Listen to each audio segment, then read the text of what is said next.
the surfing podcast world's favorite segment is back, the lineup time machine. So a quick refresher, the time machine is Pat and myself speculating on how the world title determination would have gone down in previous years with the forthcoming WSL Finals format. Last time we did this with Salema, we ran through the theoretical 2006 contenders in the Maldives. And for today's time machine, we're taking the year-end rankings from 1998. I would have been 15. You were on tour, Pat. I was. And we're going to run the final 5 men and women through the WSL Finals format and speculate who would come out on top. And we're going to ask the question, what might have happened if the new WSL Finals format was in place in 1998? Same disclaimer as last time and the time before that. We're obviously aware that all the year-end rankings don't take into account future schedules, formats, judging criteria, mid-season cuts, etc. But we are operating the time machine based on how those years finished at the time.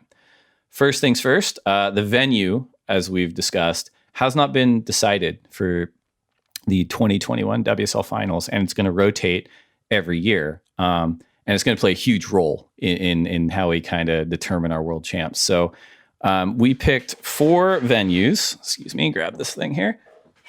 We picked 4 venues that we felt would be good in September. And they are Nias? Nias? How do you pronounce that? Yep. Nias, okay. Lakey Peak. Yep. Cloudbreak. Trestles. So I'm going to go into Joel Parkinson's actual world title cup here and pick one. I can't wait. And that is Nias. Oh, sick. Have you been there before, Pat? I haven't. I haven't. Well, you know what it is. So can you explain for the viewers what the wave at Nias is? So I think Nias has a couple different shapes and sizes, but typically it's, sort of a right ledge, steep takeoff with a barrel. And then when you come out of the barrel, you sort of have a limited time to sort of either, when it's smaller, I think you can hammer it a couple times and do it sort of has a fading couple sections. And then, when it's giant, it's sort of just hang on and hopefully you make it to the end. Iconic wave, super iconic wave, and can handle probably anything sort of in the small range to more than you want. Fun note from the Boost Mobile Pro Gold Coast at South Stradbroke is they ran that Heritage Heat or Legacy Heat, and Brendan Margison won. And he beat Dean Morrison, Bede Durbridge, Mark Occhilupo, and KP, Kieran Perot. Yep. And he came in and he said, that's the first heat I've won since the Nias Pro in 1996. And I thought that was like the coolest moment. I was really stoked. Yeah, there used to be a QS event there. And it used to, I think it wasn't actually there's multiple sections of the wave. I think we were further up the reef than what we typically see today, my understanding.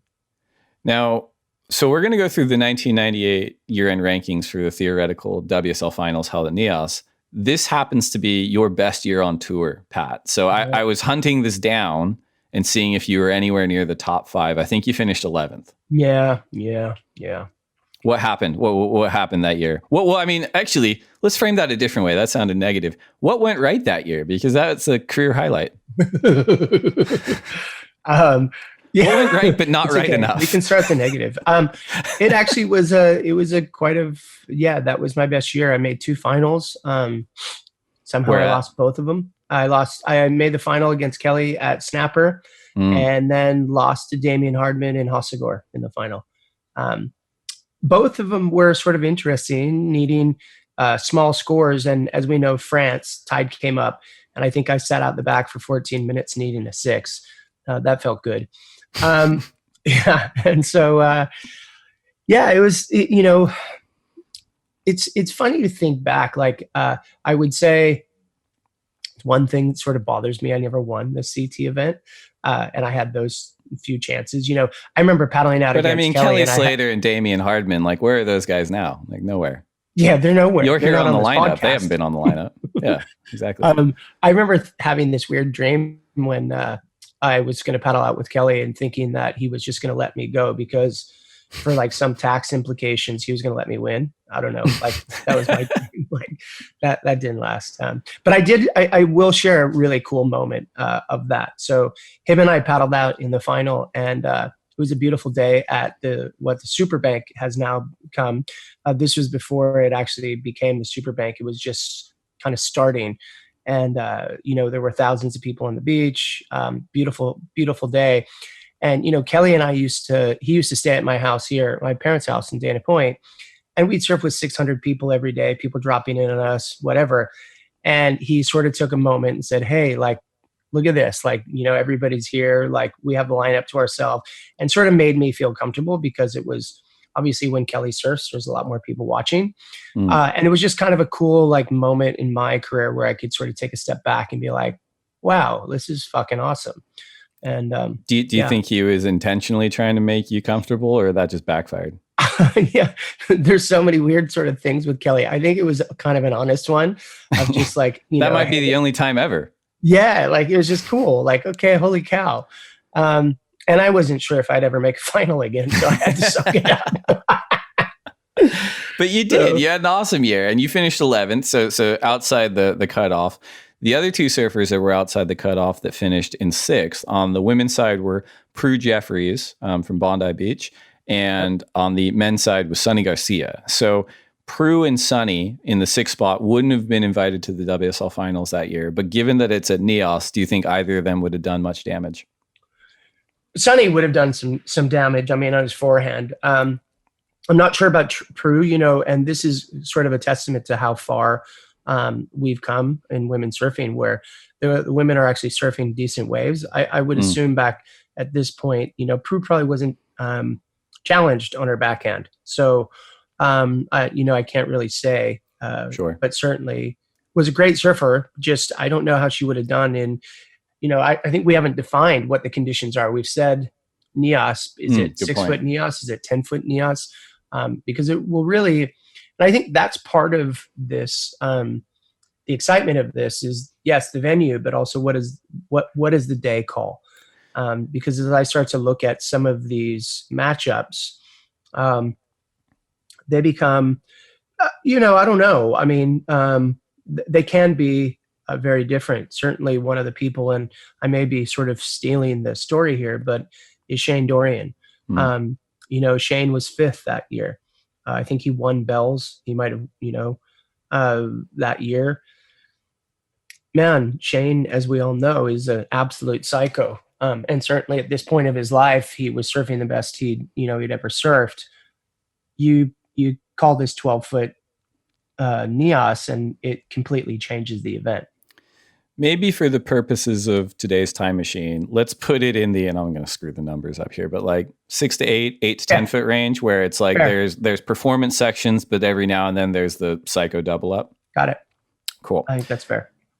All right. So on the women's side, we're going to see 5 to 1 is going to be Lynette McKenzie, Rochelle Ballard, Trudy Todd, Serena Brooke, and Lane Beachley. And on the men's side, 1998 top 5 to 1. Shane Dorian, Shane Beshen, Danny Wills, Mick Campbell, and Kelly Slater. So we'll start with match number 1. Match number 1 is Lynette McKenzie versus Rochelle Ballard, who takes the heat at NEOS. I think that one's easy for me right now, is just to say Rochelle. She was getting amazing tube rides at Burley Heads, I remember at that time. I think she would have been really tough, and certainly, was charging. So I think, and Lynette was on her backhand.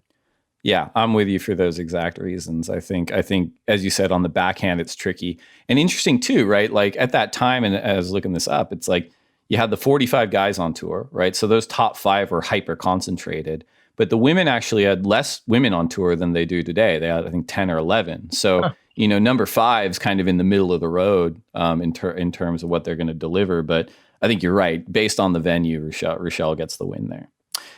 Match number 2 is Shane Dorian versus Shane Beshen. Who takes it out? Yeah, and both like crazy tube riders. This is a toss up, man. This is a must see TV. Like, this would be a really, really good heat. Shane Beschen at that time had won G-Land, even though it's on his backhand, is just an incredible tube rider. I mean, he is, I think, the only person, Dave, to have 3 perfect 10s in a heat.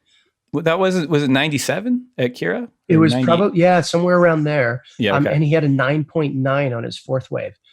So obviously an incredible tube rider. Then you've got Shane, who is just an absolute psycho. Who was rated higher? Shane Beschen was rated higher. Yeah, Dorian was 5. Shane was Beschen was 4. Excuse me. I'm going to put this on you. I don't have an answer to this one. This is a heat I have to watch. I can't. Hard for me to say. I think this one's going to be really cool. I think, yeah, geez, like the conditions are almost agnostic. I'm just gonna throw it out there that Dorian's going to conjure up a random 10-footer and do something that no one's ever done before under the ledge and be like, that's going to tip it. I'm going to go with you. I think I can't argue against it, and I just can't. That's must see TV. Yeah, Beschen, for the record, totally legit too. Could easily do the same thing. All right, match number 3. We have world number 3 that year, Trudy Todd, up against the winner of match number 1, Rochelle Ballard. Both natural footers. Who's taking it in the S? I'm giving it to Rochelle again. I just think she has the special sauce. She can get barreled. Trudy was good. I mean, Trudy did well at J-Bay. Remember, she's a fantastic surfer. Maybe on the face, I would say Trudy was better. But in the barrel, I think Rochelle has just that extra little thing that I think that I think she would get by. Yeah, I'm with you. I think if my memory is right, I think Trudy was really strong in kind of like high performance beach break, point breaks, etc. And Rochelle was really good in barrels. And I think I'm gonna theorize that the tube's still working quite well this morning at Nias. So I'm gonna give it to Rochelle as well. That's right. Match number 4, Daniel Wills up against the winner of match number 2, which Dorian. For us was both Shane Dorian. Ooh, conditions wise again, and I think, Danny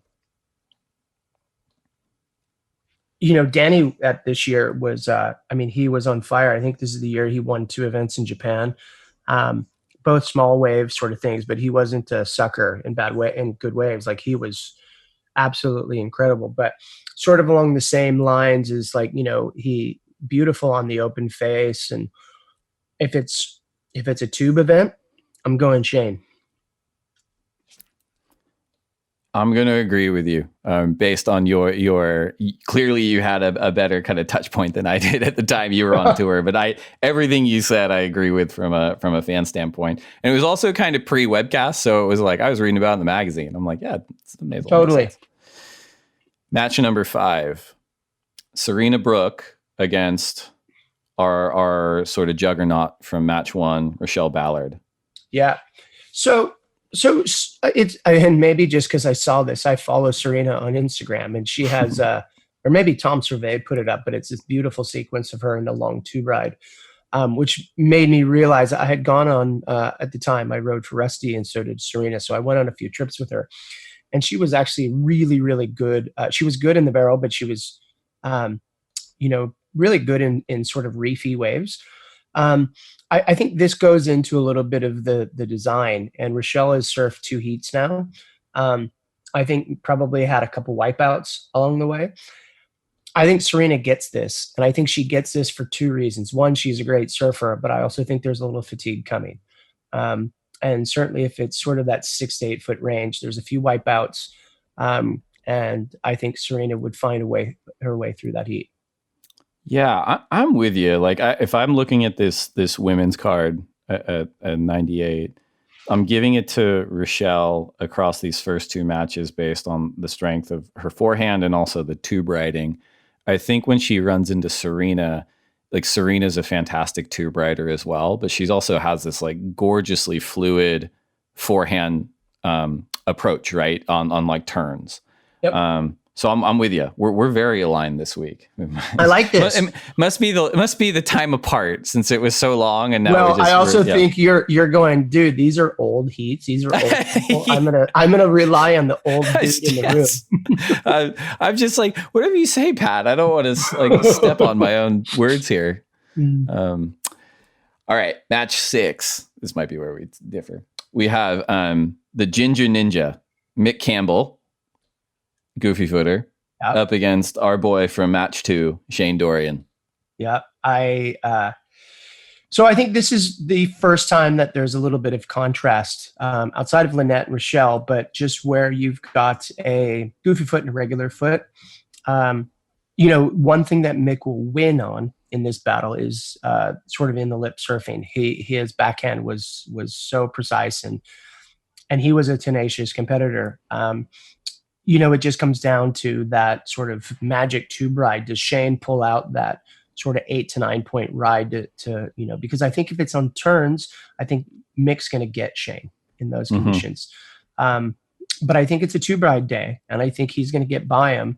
And I think Shane's going to find his way to the final is what I think. I think, going kind of back into format for Shane, this is the ideal scenario, which potentially could have found his way into a world title. Where he has a chance in a unique environment to potentially find a way to get a world championship. You make a convincing case. It's not that I'm disagreeing with you, but I am going to go with Mick Campbell because I do think on the day, outside of Lynette McKenzie, he's going to be the first person we see on his backhand. Yeah. And when he came back to the tour, I'm trying to remember when this was. It must have been like late aughties, like 08, 09 maybe. I was just so impressed by, number one, how strong he was. Number two, how psychologically sharp he was.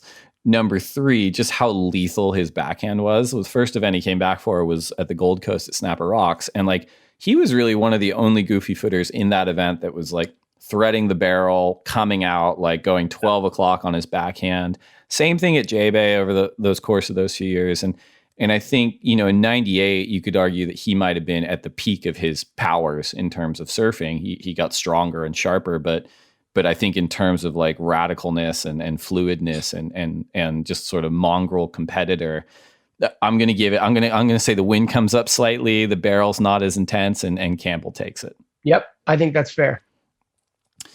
Okay, good. All right, we're here for the women's final. It's the best 2 out of 3.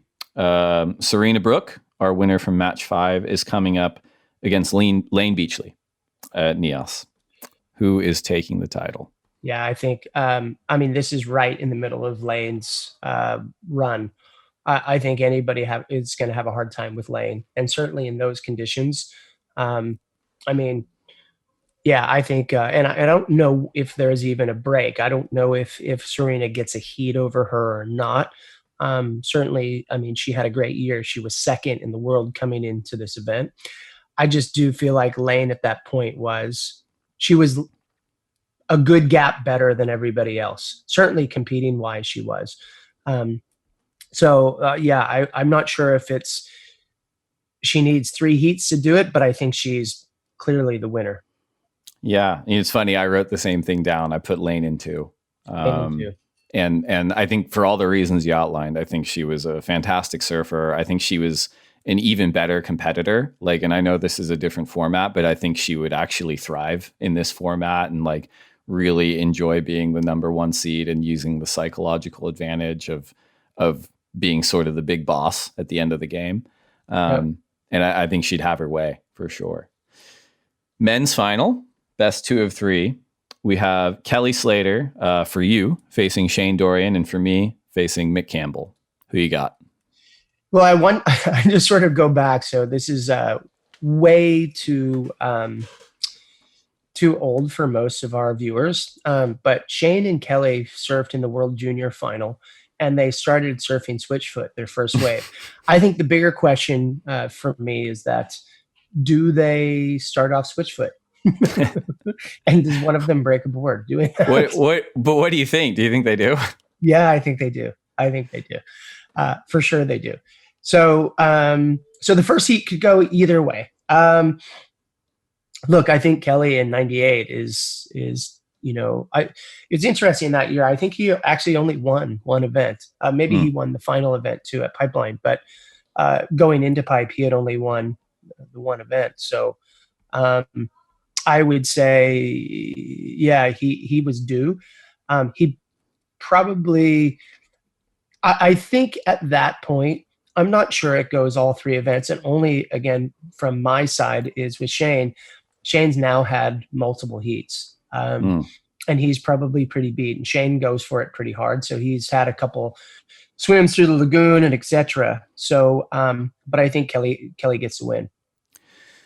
Interesting. I want to ask, so Kelly, he had his 5 world titles. He was a 92, 94, 96, 97 before this year, 98. Shane had been on tour for a while, didn't have any titles. How hungry was Shane as a competitor? Do you think that would have played into it? Like if he'd gone like, this is my shot to get a world title. Do you think that motivates him on the day? Well, that's sort of what I was alluding to before, is that Shane's chance to win a world title was probably going to be wrapped up in an exotic location like this and having that moment. So yeah, for sure. I think he would have felt like this is his chance for sure. So yeah, I think Shane will put up as big of a fight as he can, but look, he surfed against Shane Beshing's 1 heat, Danny Wills the 2nd heat, Mick Campbell a 3rd heat. Now he's in his 4th heat against Kelly, and he needs to beat him 2 of 3 times. Beating Kelly 2 of 3 times, I don't care if you've been resting for weeks. It's going to be hard at that time, no matter what. And so, and the thing about Kelly, he doesn't have a weak side of his repertoire. Right. If it's 6 foot in barreling, if it's 20 foot in barreling, whatever, he's going to perform. So I just, whether Shane gets it to go to 3, I think regardless if he does, the 3rd heat is sort of a blowout, because I think that, Kelly just he's there and ready. In the event that Kelly doesn't beat Shane Dorian, doesn't win his 6th world title, do you think he steps away from the tour still? Because he did, like after the 98 title, right? He stepped away in 99, 2000, 2001. I think he did a couple wildcard events, but he kind of retired from competition. So do you think that if he doesn't win 98, that he still does that? Or do you think he comes back and tries to win more titles? Yeah, that's a really good question. I think he was ready for a break. I think we've seen it a lot with those high-performing surfers that they want to have a break. I don't know if he walks away if he doesn't win that heat with Shane, because I think that might be enough to just go, wait, and not walk away. So it's a pretty interesting question. We'll have to get Kelly in next time to answer this. It's funny. Like I obviously don't have an answer, but yeah, just playing armchair psychologist. Like if he gets close to the title and doesn't win, I have a hard time thinking he steps away comfortably. Like if he didn't actually qualify for the finals that year and was like, you know what, I've got 5 world titles, I'm good, I'm still stepping away. It's probably easier for him to do that than if he I was there and I lost at the last second. It's sort of like those quarterbacks and stuff that make the Super Bowl and something doesn't work out. Right. Do they feel like fulfilled at the end of the year, or do they feel like, I have to get back after it because I didn't make it, So I think it's a great question. I remember at that time, like Kelly was pretty burnt, and, he really does he put so much into it. Like it's kind of all consuming for him. So I get a feeling he probably still would have walked away. But the competitive thing, and what's interesting with him and Shane, obviously great friends, but I wonder if that would have sort of pushed it one way and just said, okay, at that point, all his friends are on tour. It's like, hey, maybe I need to just keep doing this. I don't know. It's sliding doors. I do have Kelly over Mick Campbell in the final as well. I don't know if Mick even gets a heat on him. Like I think in 98, at that kind of a wave with Kelly's powers, both tube riding, like power surfing, and it wouldn't shock me that in that platform he pushes it and starts doing like fin throws or even kind of airs. Like I know it's not really an air wave, but like really kind of radical surfing and drawing different lines and having fun with it. And it could just be like a total blowout. So I still give it to Kelly out at NEOS in 98. Yep. Agreed. Cool. So that was our time machine, our lineup time machine. I think this is the 4th one we've done. These are really fun. It's nice, I will say, to just bring, and one thing is that, you start to see some trends It's as much as some of the people who will listen might not know intuitively some of these surfers, it is just nice to sort of break out of because there's periods of time where you sort of get the Andy, Parko, Mick, Kelly, like where that just sort of kind of repeats itself. Of course. Fun to kind of have a little bit of free space and think about something totally different. Yeah. And for me too, like, I love a like alternate realities kind of thing where I'm like, but often, when we go through the exercise, I'm like, no, the world champ still wins the final because they were the best surfer that year, like very rarely, like Andy Irons cases, am I like, yeah, I would have changed or something like that, or Mick Fanning. But yeah, no, I think you're right. And those trends are really fun to identify. So. Do you like that? Well, if so, subscribe over there and then watch more videos over there. And then tell us your favorite videos down there.